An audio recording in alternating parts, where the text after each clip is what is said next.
Masayang araw po mga ka-PL. Stress na di umano si dating Speaker Tambaluslos mga kababayan. Namumroblema na ho. Naispatan daw ho kasi ito sa isang mall sa BGC at kapansin-pansin po mga kababayan ang kanyang pangangayayat.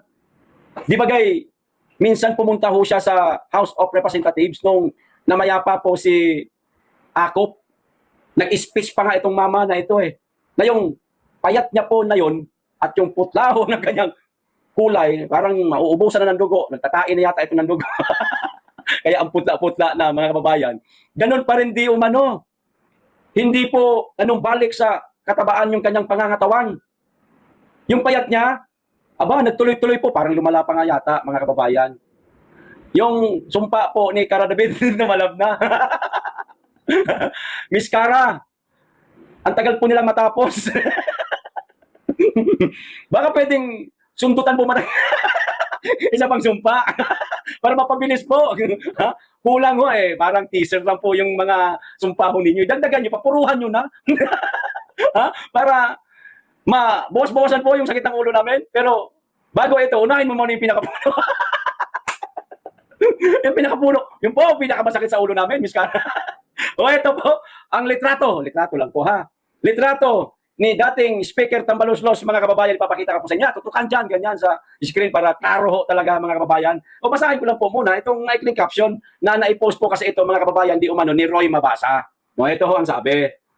The weight of controversy. Ayan na.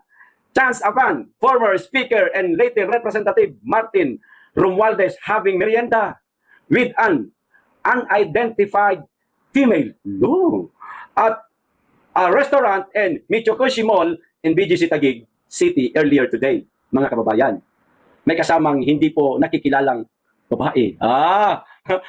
Kayo naman, pati ba naman yung babaeng hindi nakilala, babanggitin nyo pa talaga. Nag-happy-happy nga ni. Kay malapit na ang paghuhukom sa kanya. Huwag nyo nang pagbawalan. Malay natin, baka, di ba, kulukadids, o di kaya, baka kaibigan. Yan, kaya naman talaga. Yun yung masyadong ungkatin yung sino man yung babae na yan. Despite looking noticeably thinner these days, the controversial cousin of President BBM was still easily recognizable to dinner and passers-by, mga kababayan. Madali daw siyang nakilala ng mga dumadaan. Kasi mall nga, mga kababayan, parang food court lang ho siya na hindi po, alam mo yung hindi ba darang mga restaurant. Yung ordinaryo lang. Pero BGC, mahal ho yan kahit paano. Ang dali niya daw po nakilala Some observers might attribute his slimmer slimmer appearance to the lingering pull-out from the controversial flood control scandal. Purportedly to apprehended by former House Appropriation Committee Chairman Saldico, who has kept a low profile in. Di po natapos yung tawag dito yung mahabang caption. Putol po, hanggang dyan lang po. Pero hindi na po mahalaga masyado yan, yung caption. At wala namang nabanggit siya ng mga may bit-bit siyang maleta. Ibinigay sa hindi nakikilalang babae. Wala namang ganun. Kundi, itong kanyang pamamayat, pagiging payat. Ayan, ang issue ho dito, mga kababayan.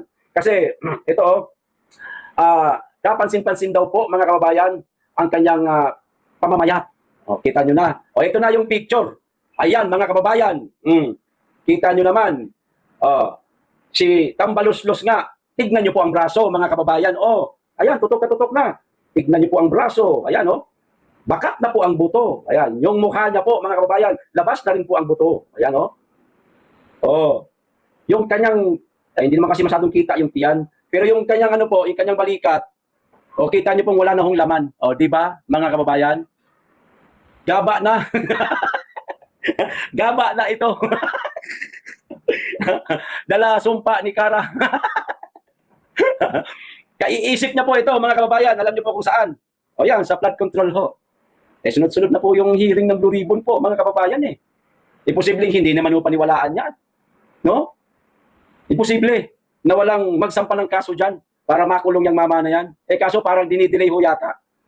Kamusta na kaya yung isinampang kaso sa ombudsman, mga kababayan? Wala na po tayong napapalitaan kung umuusad ba o tinulugan din. Hindi mo ba? Also po ang tulugan ngayon. Lalong-lalo na po sila. Ayan, di ba?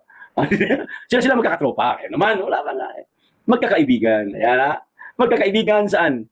Sa inuman, sa bigayan. Ayan. Siyempre may bigayan yan. Kayo naman, bakit hindi nagbibigay ng sweldo? Hindi nagbibigay ng bonus? Meron. Nagbibigayan ng, alam nyo na yun. Sweldo nga ni. Di ba, mga kabayan? Ganun talaga ang buhay kapag dumating ang oras mo na. Kasi kita nyo, ang payat-payat na. Magkantabay po tayo mga kababayan. No? Magkantabay po tayo kung anong mangyari sa buhay nitong mama na ito, kung mapukulong o diretso na lang sa sa sumpa ni Kara. Okay. Ito pa pala, nakalimutan ko. Paghambingin po natin itong litrato niya. Yan po yung dumaluho siya sa tawag dito, sa House of Representatives nung namatay nga si Akop. Ayan, kita niyo may itim siya sa braso. Nakiramay siya. Ayan po yung itsura niya ngayon, noon. Tsaka yung picture niyo kanina, pinakita ko sa inyo kanina. Hindi yung nagbago, di ba? Ayan yan, ang payat, Kung meron mang sakit ng mama na ito, parang hindi pa lubusang gumagaling tong mama na to. Mga kababayan, biglang pagpayat. Hindi naman siguro nag-diet lang agad-agad na. Sabagay, meron na po mga injection ngayon. Hindi po ganun kadaliho yun eh. Isang buwan, 2 buwan lang yata mula nang pumutok yung drug control na yan. Ito na, pinayat ng mama na ito. Hanggang ngayon, hindi na ako nagbago. Muna giingon sa Bisaya, tagam. O sa mas kilalang mirisi. Okay. Ito pa, isang balita, mga kababayan. Itong tungkol po sa sinabi ng mga ex-marines na hindi po nila matanggap na sila tawaging kargador. Yan. Ayon nga sa kanila, sila naman talaga ay nakapag-serbisyo, naging sandatahang lakas, bakit wala daw sila karapatan tawaging ex-marines? Pumalag po itong mga ex-marines. At ang isa naman, na natanong na isang media, tinawag po si Matibag na makapalang mukha. Ito na ho yung video. Panoorin na po natin. Masabi sir doon sa mahina din mga ebidensyang present ninyo? Hindi po totoo yung na mahina ebidensya namin kasi tinrabaho namin yan. Ang sa amin lang po, gusto lang namin talagang isuwalat ang pagnanakaw dito sa Pondo ng Bayan. Ano po yung reaction doon sa bodyguard, kargador? Ako, retired ako. Tatawag sa akin? Retired ako Marines. Pensionado ako. Parang nakakaano yun mayata yun sa dignidad namin. Ano pong masabi niyo din sir yung sinasabi ng NBI na nabayaran po raw kayo ng 5 million? Sir, ang kapal po ng mukha nila na magsabi na nabayaran po kami. Unang-una, namatay yung tatay ko. Buti nga sir, tinulungan kami ng mga ibang tropa. Saka sinabi kami baligod yung pagbili ng kabaong ng tatay ko. Ito, namatay yung kapatid ng kapats ko. Nagkasakit. Hindi nga nila, hindi nga nila ipagamot. Mata lang kapatid niya. So, paano nila masabi? Matibag! Makapal daw ang mukha mo. Kaya mong patulan to, sir? Gawin mo yung ginawa mo sa mga vlogger dito sa mama na ito na tinawag kang makapal ang mukha. Hindi ka pinangalanan, pero sino ba ang namiminuno dyan sa NBI? Diba ikaw? Alam nga naman yung mga bata-bata mo ang pagsabihan nitong si ex-marines. Siyempre, ikaw talaga ang pinatutungkulan nito. Kung pinatulan mo yung mga tao doon sa labas ng Senado na pinagmumura ka, pinagmumura yan mga kababayan, ng mga vlogger, ng mga supporter, di ba to? Ay, matibag, pinagmumura yan, talagang sigawan, nagalit. Pinatulan. Ikaw, ano sa'yo? Pinatulan niya po, balat sibuyas ang puta, patula puta. Sir, makapal daw ang mukha mo. Nako, hindi ako papayag niya. Kung ako niyan, hamunin ko ng sutukan tong ex-marine na to. Sir, hamunin mo. Kaya mo yan. Pupusta ako sa'yo. 20 lang. Sa kanyas kwenta. May duda pala mo. Ano sir, kaya mo? Ay, sakit na. Tinawag ka makapal ang mukha. Makapal daw ang mukha mo. Yan po ang mga dating marines, mga kababayan. Buong loob. Matatapang. Ihaharap ba naman yan? Sa trabahong ginagawa nila ngayon na nasa bingit po ng kamatayan sila dyan. Anumang oras, pwede ho silang tambangan dyan, mga kababayan, pero obvious na masyado, no? Pagka tinambangan o sinaktan nila itong mga ex-marines na ito. Kaya hanggang kaso-kaso na po sila. Yung mga pamilya nito, syempre secure na. Nakahanap yata ng katapat si Matibag. Ay, Matibag, nakahanap pa ng katapat. Pinatulan mo yung mga vlogger ito, katapat mo, kaya mo. Ewan ko sa'yo, Matibag. Ito pa. Isa pang balita, mga kababayan. Nako, ito ho, nakakalungkot na ngayon. Bagong Pilipinas. Ito na po ba ang bagong mukha? Junior Banag? Ito ba ang bagong mukha ng bagong Pilipinas? Nako. Ito, maikli lang, mga kababayan. Grade 7 girl carries drug tools to school. Kita nyo na? Ang mga kabataan, mga kababayan, lulong sa droga. Nasaan yung ipinagmamayabang ng PNP na sinasabi nilang bumaba na ang bilang ng droga sa Pilipinas. Nasa na yun?